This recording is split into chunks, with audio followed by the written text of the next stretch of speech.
Hey Outliers, we're back with Joe Percoco of Titan for a quick bonus interview. And in this short episode, Joe shares some of the habits, figures, books, and life lessons that have helped propel him to the top of his field, including why he focuses on candidates' y-intercepts instead of the slope of their growth curve when hiring, and what both of those terms mean. How he audits his calendar each week using a green, yellow, red framework to make sure that he's spending at least 90% of his time on his highest priorities. How Titan uses what they call a t-shirt ROI assessment when deciding on priorities and what to work on next. And Joe shares some of his favorite books, including 11 Rings by Phil Jackson and The Score Takes Care of Itself by Bill Walsh. Let's dive in with Joe Percoco. Okay, Joe, welcome back again. I'm super excited to talk about habits, tools, and a bunch of just how you show up as your best self. So thanks again.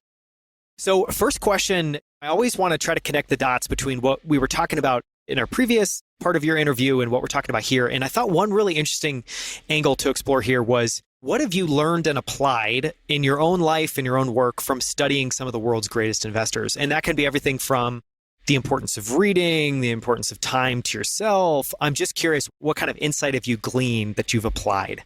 Most important one, you get a lot of inconsistent stuff. And it's like, okay, I'm going to piece it together because these two things say the exact opposite. One of the few things that's remarkably consistent is mastering your most important friend, which is the little voice inside of you. And it's just crazy the number of people I speak to, CEOs running multi-billion-dollar companies, people who ran FANG companies, and just how much effort they're spending to ensure that the relationship with themselves is just fulfilling, content, calm, focused. And it seems just like consistently a lifelong journey. And so for me, a lot of this stuff I've started to do over the last 6 to 12 months have been just related to that and just really watering that relationship. Can you give any examples? I know for some people that's journaling. I know for some people that's more solitude or meditation. What does that look like for you? I'm so bad at that stuff. I like that answer. That's great. I'm not even going to try to pretend, maybe other guests do, that, look, I meditate for 30 minutes at 6:30 in the morning, and then I have my avocado toast and coffee, and I've already journaled by then, because that is so not me. And it's still 6 a.m. And it's still 6 a.m. and clock goes backwards. That is not me. And so I can give a very real sense for look, all this stuff is exceptionally important, but it's often quite difficult just given the daily routines of life. And so for me, what I've tried to realize is just, how do you foster good habits without having to make necessarily drastic changes? And so one of the most important things I do, I have an 8-minute walk to work. We have our office based here in Soho. I live in the West Village. So I just walk down Prince Street, and just literally walking to work and just being grateful that I am on a meteor going around the sun, and I happen to be born on the one planet that's an oasis, and I'm going to die in a blink of an eye. And we should probably have a lot of fun with what we're doing. We should try to make a really big impact on this meteor before we're gone. And other than that, not much else matters. And that's sort of the attitude I walk into work every day. That to me is my meditation, my mindfulness. I do other things we could chat about, but in short, it's very much a whatever mindfulness for dummies approach. I love that visual, just visualizing you walking down the street, thinking about all those things every single day. Yeah, no joke. Actually happens. I want to talk next about kind of standards of performance. And I think I was really curious because we spent a little bit of time in the last session talking about the bar that you have for people that you bring onto the team. And clearly, especially from your background, we talked about your experience at Goldman Sachs and at McKinsey and kind of the standards of performance there. So feel free to answer this question in regards to Titan, in regards to you, but I'm curious for you, what are the non-negotiable standards of performance of just how you want to show up, how you want your team to show up? It can be summarized very simply to will, skill, and cultural fit. Non-negotiable. Your will is just Olympian. You have a drive to just put a crater in whatever you're working on. A lot of people use the term killer or hustle, drive, etc. That truly is for us just probably the most important bar. And what that goes to is just the idea of y-intercept versus slope, which I train a lot of our internal people on this subject internally, which is all else equal, we would prefer someone who had a much lower y-intercept with a much higher slope. And because that's like, you're making a bet on time with them, that with training and care, they are going to be next level at their job. I'll give a shout out to, I was interviewing for people with 5 to 7 years of design expertise. We ended up bringing a kid named Kyle right out of college, beat out every other candidate hands down. If one were willing to look through the fact that he didn't have precisely the y-intercept of experience, but his slope was incredible. The other things, skill, obviously you can measure for one specific role. And then cultural fit is just the idea that a job is almost like a matchmaking role. A lot of people are really great. They might not necessarily be great for us. And so how do we ensure that puzzle piece fits together based on our cultural values? Because there's no necessarily global maximum. This is the perfect company in everything they do. It's just a variety of local maximums and different flavors. And so that's a very modest one where I'm so honest in final round interviews saying like, hey, here's who we are. Why don't you share a little bit who you are? And let's see if we found a match. So like those three things consistently show up across like every person we bring on. Those are fantastic. And I love that framing of focusing on the intercept versus the slope. I've never heard it articulated that way. So you talked about, and I love your frankness and your directness, that you don't meditate, you don't journal every single day. But I'm sure there are things that you do every single day that help you show up as your best self. And it could be as simple as spending time in the morning, looking through your day, how you manage your time, how you capture your thoughts. Anything there that's worth sharing that you've really worked on and refined yet? I'm a voracious reader. I'm like insatiably curious. And just in terms of like the information I'm consuming. If I had any anxiety, it would be information anxiety. The more I know, the less I know. So I probably every week will have at least 2 to 4 hours of conversations with people exceptional in their field that are just like really wide ranging. And I have a note-taking tool I use, and I'm just writing the whole time during this convo. So I have this repository because my view is like best in class is offline. Podcasts, convos, books, people, you name it. This like thing called like best in class operating does not exist. You have to piece it together yourself. So in a way, that's like a very like journalistic function that I play every week, like a reporter. I'm here to find out what it is. I love it. I recently recognized, actually because of a journaling thing that my friend, another CEO, made me do, I'm a naturally joyous person. And the things that give me joy all have to do with movement and creativity. I bought a guitar, love playing guitar. I play a lot of soccer. I'm Puerto Rican, love dancing. These are the sorts of things that sort of just allow my brain or spirit to just go to a different place. And I can then look at Titan outside in. But yeah, like between these things, like that's a full week. Sounds like a very full week. Yeah, those would be the top two, I think, is just implicitly consuming information. Like I almost don't even need a calendar invite to consume it. It's already just like, I will consume hours of information this week. The one tactic I can share that's really been helpful is thinking about one's time, like green light, yellow light, and red light. I don't know if you've heard this tactic before. No. Every Sunday, I look at my calendar and there are only 3 things I need to be doing as a CEO. 1, making sure capital is there. So that's like fundraising and so forth. The second is determining where capital should be deployed. That's strategy. The third is ensuring that capital gets deployed where it should be deployed. And that's execution. Any task that doesn't fall into one of those 3 buckets is not green.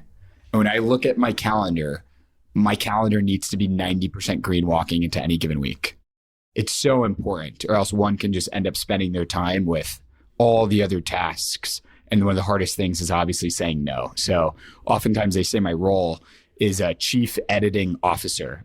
Like the Latin root of decision is to cut. And so I spend a big cutting exercise every week editing my own calendar. I love that. That was an analogy Jack used a lot at Square. Oh, Instead nice. of calling people product managers, everyone was an editor, and he was really big on that concept of, and Ray Dalio has something similar. It's like sculpting and shaping and the importance of that, which I think is interesting. That is super fascinating. Yeah, I haven't heard of that exercise. I've definitely know a lot of people that do calendar audits, but I love that framing of green light, yellow light, red light, looking at your calendar and the bar of 90% green going into any week, which I imagine is hard. And you're probably looking at your calendar often and you're looking at all the things that you need to say no to. So hard. We do another thing internally, which is called T-shirt ROI assessing. So ultimately, the way we run Titan, there's a 10-page memo on our 10-year vision. We then have it, okay, what's the 3-year goal? And then from there, we create a 1-year KPI called the BHAG. Credit to Jim Collins, Good to Great. You should have a big, hairy, audacious goal, decompose that into a physics equation. And then from there, you have quarterly projects. And for the quarterly projects, how high ROI, so return, and then how much investment do you need on this project, and assess them like a t-shirt. Like, is this an extra large impact, small effort? If so, that gets really high on the list. And so it's a creative approach, which I'm sure a lot of people have an ROI-based methodology. I've learned that the t-shirt moniker adds a little bit more fun to the strategy planning exercise. Super fun. Moving on to the next question. I'm curious for books or figures that have had a profound impact on you. I know that obviously you're always consuming information. Could be books. Maybe that's not always books. But any books or figures that have had a profound impact on you, or just things that you find yourself recommending, giving to others, suggesting all the time? Coaches. And I've been studying for the last year the best coaches that the sporting world has ever produced. Reason being, in sports, the feedback cycles on whether you're great or good is just so fast. Usually once a year, you will be determined if you're good versus great. Usually it will take the lifetime of a company to figure that out, or maybe at least every few years.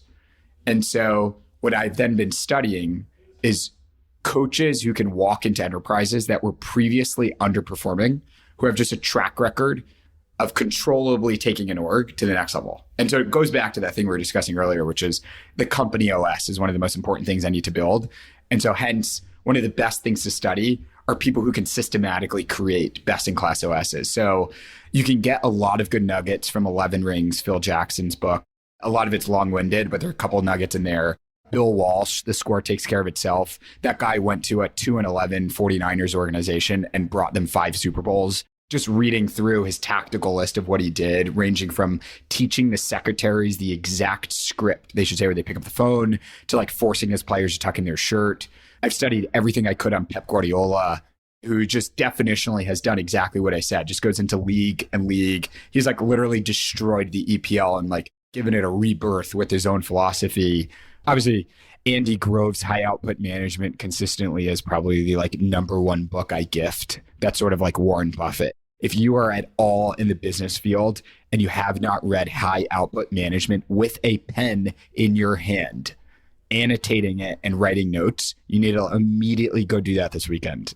Those are fantastic examples. And I'll link to it in the show notes. It would take me a couple minutes to go and look it up, but on that vein, Nick Saban is someone I've studied a lot. And a couple of years ago, there was a really, really, really well done. It's probably a 4-hour, 3-part or 4-part podcast episode where it was interviews with Nick Saban, interviews with his other coaches, interviews with players. It was like a true 360-degree story of what it's like. I love this. Yes. I'll send this to you after this interview and I'll add it to Send me the show notes too. Yes. No, I will.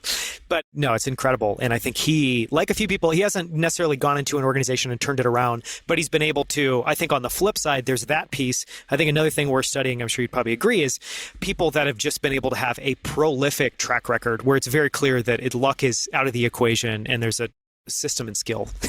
What does Tom Brady do? Yes, yes. No real physical ability.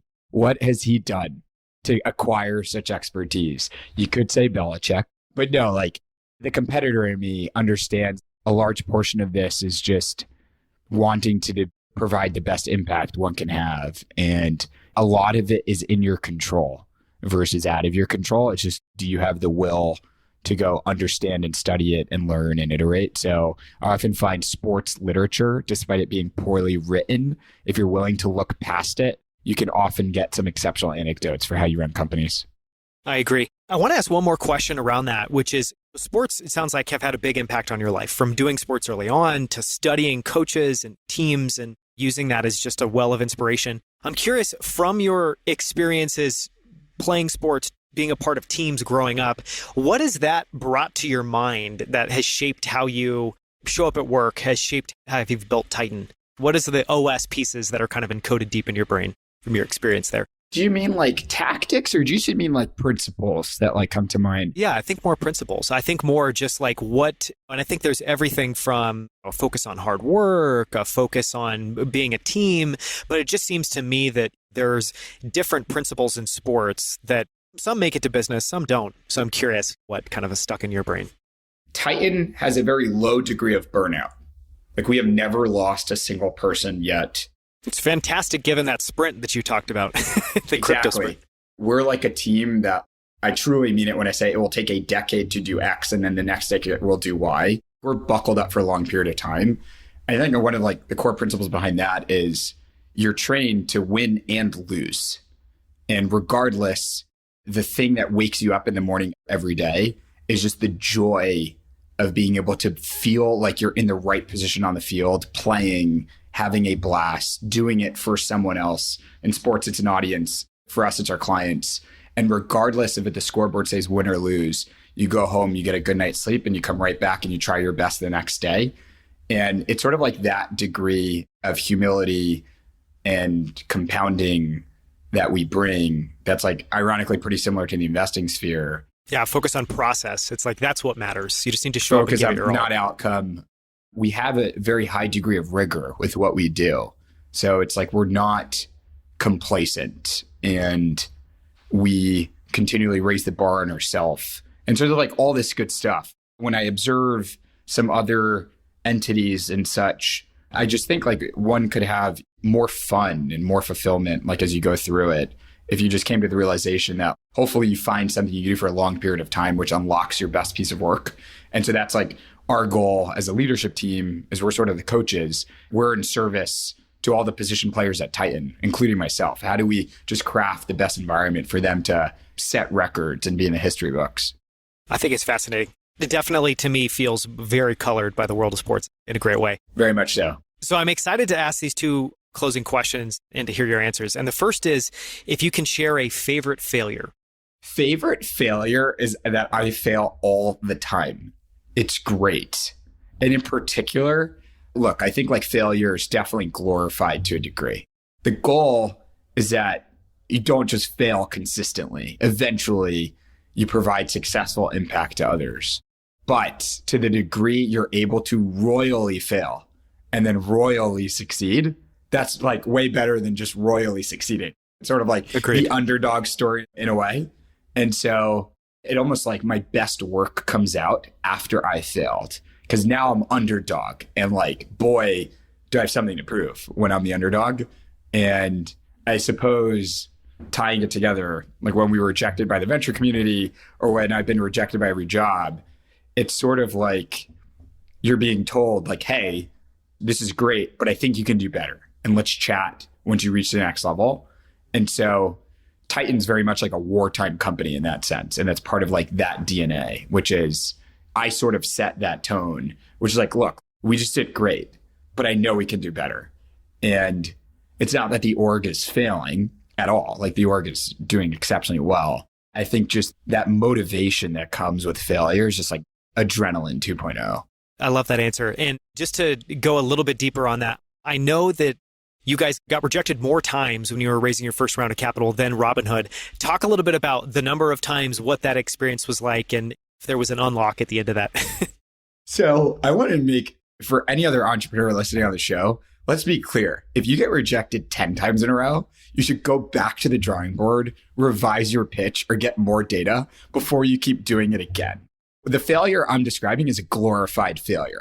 In hindsight, I should have totally pivoted process. There's that Einstein quote, or someone has that quote, like, if you keep doing the same thing over and over again and you expect different results, you're an idiot or something. I literally did that until there were no more people to speak to, thank God, or else I'd have 1,000 rejections in a row. But yeah, just like visualize your alarm goes off. You wake up in the morning, you put on your clothes, do your hair, whatever you need to do. And you're like, today I have a pitch. And you go to the pitch. Today I got rejected. And then you do that again. And you do that again. And you do that again. And you do it again. I almost look back and like, why did I not pivot process? And just, I guess I had stubbornness mixed with courage, mixed with like rebelliousness that I've since learned and gotten more maturity on. But like, nevertheless, It's a fun anecdote for Titan's beginnings, and one that I'm really grateful we had. We never will rest on our laurels. I know what it's like to taste death. I know what it's like to count every dollar. We had like 10 grand in the bank at one point in May 2018, debated shutting down the business. And just like that sort of like taste just doesn't leave you. It's just like always there.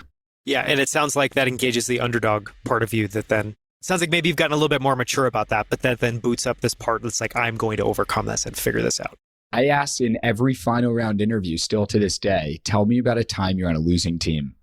Like I ask it, and not because I'm biased and like, give me a list of your failures, more because pressure creates diamonds. And I know pressure times will come at Titan. I want to see, do you become worse or better? And like, what is that like? How do you bring others together? Because we are in a 13-year bull market or whatever, and everything's going exceptionally well in the technology industry. And my view is the boats that can be the highest when the tide rises, they're the ones who are going to win, and they're going to take so much market share. And we need to be one of those companies. So it's almost like we're prepared for war, even though it's good times. I love it. And you need to have that attitude, I think, in the investment business. Okay, last question. What is your definition of success? Honestly, I realize I could probably have some like cute fortune cookie type thing. Again, I'm just thinking you're getting the scoop. I'm a very raw, honest, and authentic person.